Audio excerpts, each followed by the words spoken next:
You've been a special education teacher. I think you're entering your 19th year, but you also are considered higher risk for contracting Yes. the coronavirus since you have asthma. Is that correct? Yes. Tell us how you feel about going back to school, or the My students. son's a physician, and I will say radiologist at Stanford. And so every time there were rumors and myths, I just called him and said, what are you hearing there?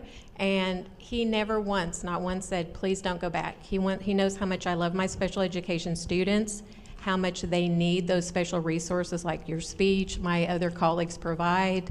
The instruction was extremely difficult for my students. A lot wouldn't come to the Zoom meetings.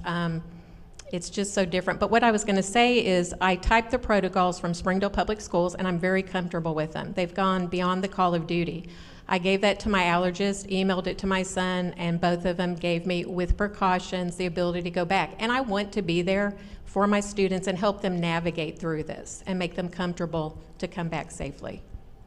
That's great. Thank you. Thank you. Thank you very much. Sorry, thank you.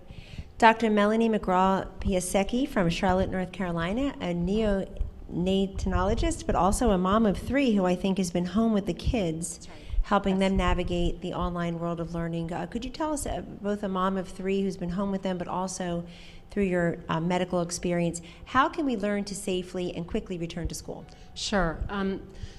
My children, I would say, did not have a great experience in the spring, particularly my youngest, who was in first grade at the time. I think the online learning for the young ones, it just doesn't work. And my school, it's a private independent school, recognized that. And when they go back next week, they're sending the little ones back every day, which I think is great.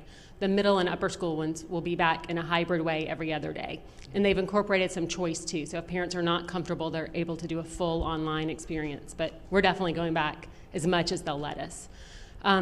In terms of being a pediatrician, I just think the science is so clear that the risk of death or hospitalization for children with this virus is so, so low. But we know the risk of missing school are catastrophic. We probably don't even know how high they are yet, and they cover so many different areas. So I feel like, Mr. President, thank you for your leadership on trying to get students back in school safely. So appreciate it.